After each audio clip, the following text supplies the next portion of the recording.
नमस्कार बच्चों, कैसे हैं आप सब। देखिए बच्चों, हम हमारी ऑनलाइन क्लासेस में ग्रामर के कुछ टॉपिक्स क्लियर करने के बाद रीडर के टॉपिक्स क्लियर कर रहे हैं। तो रीडर का जो फर्स्ट चैप्टर था प्रभाती, वो हमने क्लियर कर लिया था। आज की क्लास में हम क्लियर करने वाले हैं पार्ट 2 कश्मीरी सेब। देखिए पार्ट 2 कश्मीरी सेब चैप्टर जो है वो हमें क्या सिखाता है, हमें इससे क्या सीखना चाहिए, इन सब बातों पर विचार करेंगे, इनको डिस्कस करेंगे। सबसे पहले सुकरात जी ने जो इस कुछ कहा है वो देखते हैं। देखिए, यदि मनुष्य कुछ सीखना चाहे, यदि वो चाहता है कुछ सीखना, तो उसकी प्रत्येक भूल उसे कुछ ना कुछ सिखा देती है।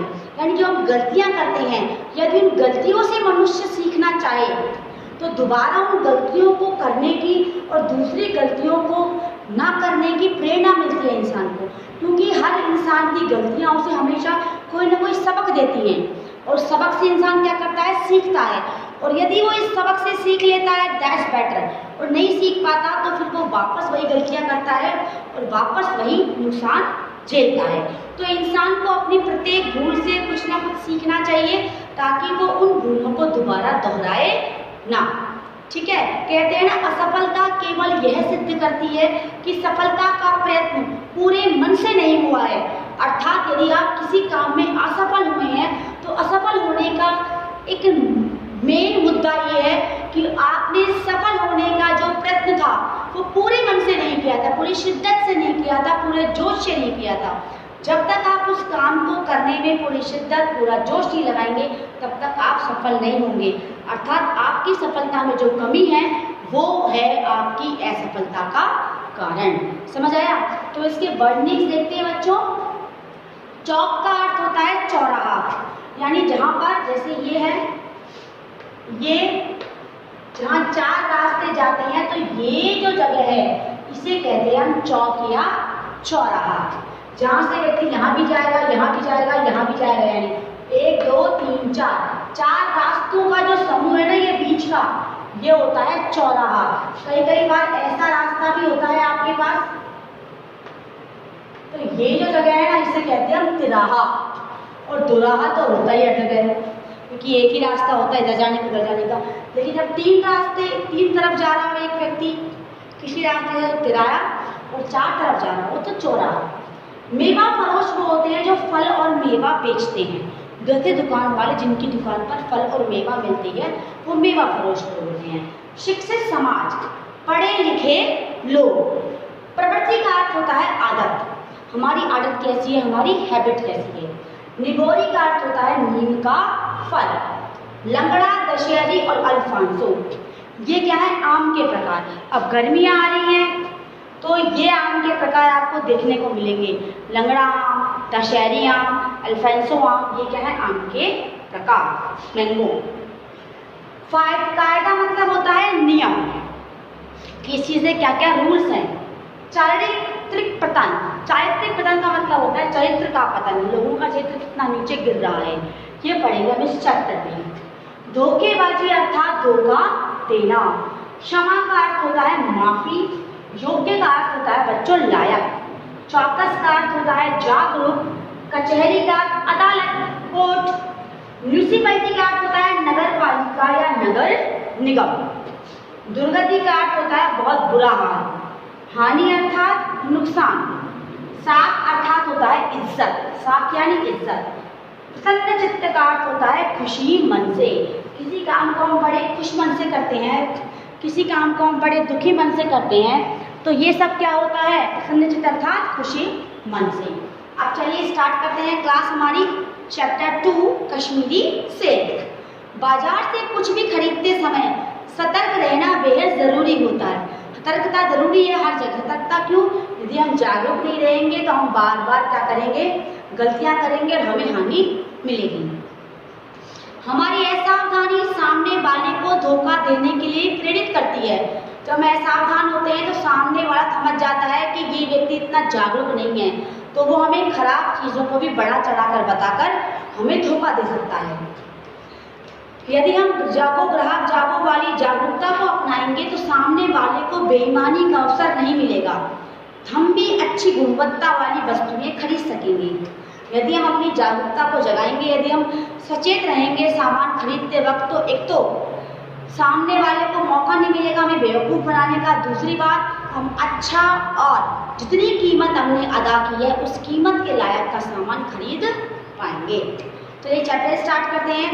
कल शाम को चौक में 2-4 ज़रूरी चीज़ें खरीदने लगा था। पंजाबी मेवा फरोशों की दुकान रास्ते में ही पड़ती है।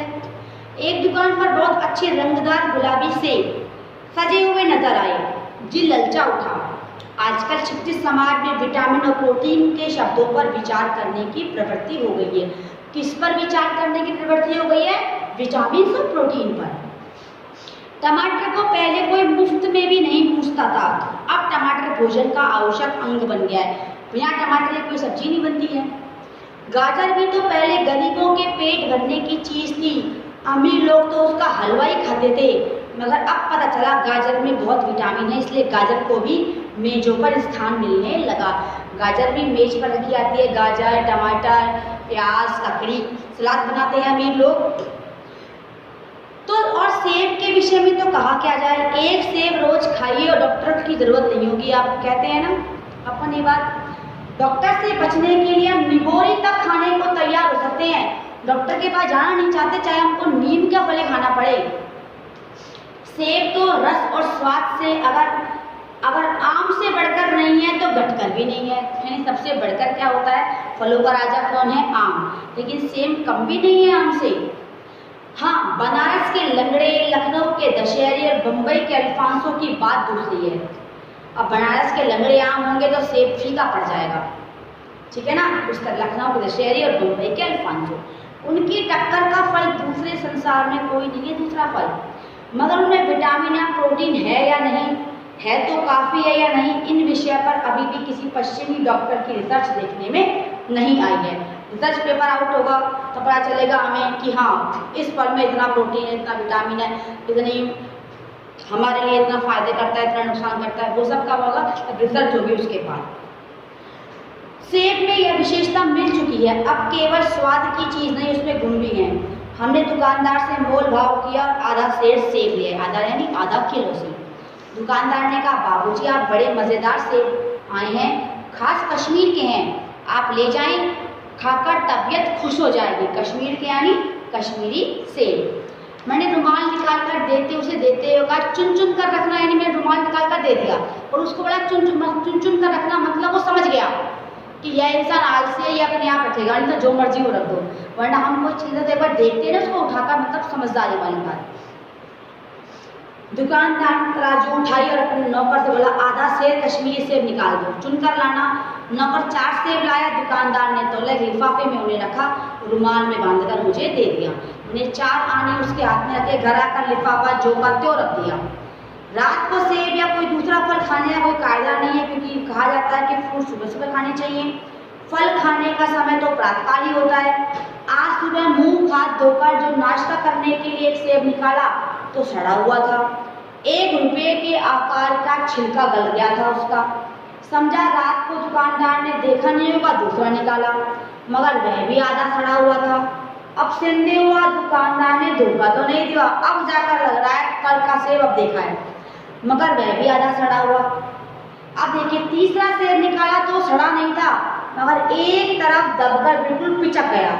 चौथा देखा तो जो एकदम बेदाग था, मगर उसमें क्या था? काला सुराग, जैसा अक्सर बेरों में होता है ना, वैसा।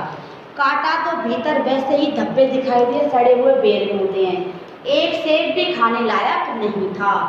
काटा तो भीतर सेब भी खाने लायक, एक भी सेब है जो खा ले व्यक्ति।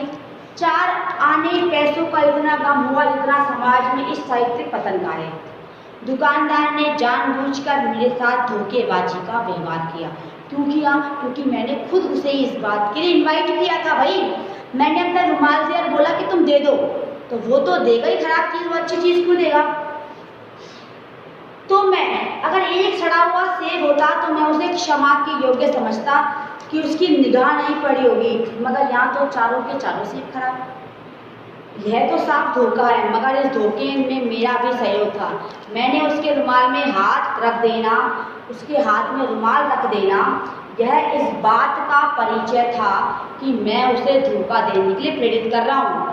बढ़ावा तो मैंने ही दिया ना।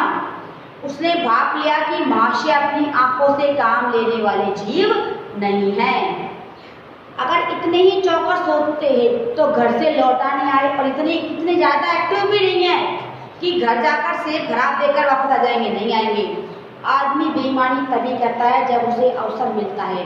बेईमानी का अवसर देना चाहे अपने ढीलेपन की वजह से हो या विश्वास की वजह से, बेईमानी में सहयोग देता है।